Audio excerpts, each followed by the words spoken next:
আসসালামু আলাইকুম। সবাই কেমন আছেন? আশা করি সবাই ভালো আছেন। আলহামদুলিল্লাহ আমিও ভালো আছি। সিম্পল কুকিংস অ্যান্ড ব্লগে সবাইকে স্বাগতম। আজকে রান্নার আয়োজন চলছে, বাটা মশলা দিয়ে রান্না করব। তার জন্য এখানে জিরা, আদা, রসুন একসঙ্গে বেটে নিচ্ছি। বাটা মশলার তরকারি খেতে অন্যরকম একটা স্বাদ। মশলা বেটে রান্না করলে তরকারিটা ঘন হয়, ঝোল এবং খেতেও ভালো লাগে। বাটা শেষ, এখন উঠিয়ে নিচ্ছি। কড়াইটা ধুয়ে নিয়েছি। এখন পরিমাণ মতো তেল দিয়ে দিলাম আদা, রসুন এবং জিরে বাটা, হলুদ গুঁড়ো, লবণ এবং মরিচের গুঁড়ো, পরিমাণ মতো পেঁয়াজ দিয়ে ভালো করে এগুলোকে হাতে মেখে নিব।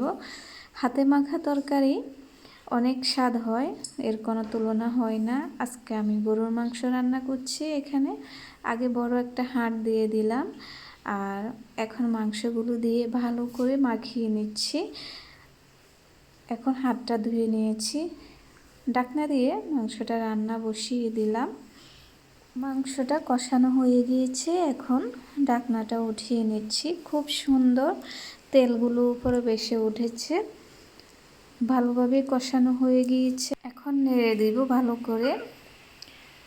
অসাধারণ সুন্দর একটা কালার এসেছে এবং অনেক ঘ্রাণ বাইর হয়েছে। বাটা মশলার তরকারির ঘ্রাণই অন্যরকম। আর এই হাঁড়িটা অনেক বড়, কাটা যায়নি, তাই এইভাবেই রান্না করে নিচ্ছি। এখানে আমি অল্প একটু গরুর দুধ দিয়ে দিলাম। মাংসের স্বাদ আজকে এই গরুর দুধে নিয়ে আসবে, অন্যরকম একটা স্বাদ লাগবে মুখে, খুব সুন্দরভাবে। এখন নেড়ে দিচ্ছি, আর কালারটাও খুব সুন্দর হয়েছে দুধ দেওয়ার কারণে। মাংসতে আমি এখন কয়েকটা কাঁঠালের বিচি দিয়ে দিব এবং আলু দিয়ে দিব। কাঁঠালের বিচি এবং আলুর সঙ্গে মাংসটা খুবই ভালো লাগবে। নেড়ে দিচ্ছি খুব ভালো করে। কাঁঠালের বিচি দিয়ে যে কোনো তরকারি ভালো লাগে, গরুর মাংস ভালো লাগে। এখন আমি ঢেকে রাখবো কিছুক্ষণের জন্য, আবারও জাল দিব। আগুনের তাপটা বেশি দিব না, মৃদু আছে, কষিয়ে নেব। কষিয়ে নেওয়া শেষ, ঢাকনাটা উঠিয়ে নিয়েছি। সব কিছু ভালোভাবে কষানো হয়ে গিয়েছে। এখন আমি এখানে গরম করে পানি দিয়ে দিলাম। এগুলো বৃষ্টির পানি। বৃষ্টির দিন যেহেতু আমি সব তরকারিতে এবং ভাত রান্না করতে, চা বানাতে বৃষ্টির পানি ব্যবহার করে থাকি। পরিমাণ মতো ঝোল দিয়ে দিলাম।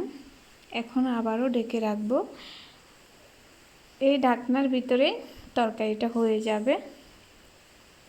এখন জোরে জাল দেব। তরকারিটা হয়ে গিয়েছে, এখন আবারও ঢাকনাটা উঠিয়ে নিব। বৃষ্টির দিনে এভাবে গরুর মাংস রান্না করে খেয়ে দেখবেন, অসাধারণ মজা লাগে। আজকে এ পর্যন্তই। ভিডিওটি কেমন লেগেছে জানাবেন। যদি ভালো লেগে থাকে লাইক, কমেন্ট, শেয়ার করে পাশে থাকবেন। সবাই ভালো থাকবেন। আল্লাহ হাফেজ। আসসালামু আলাইকুম।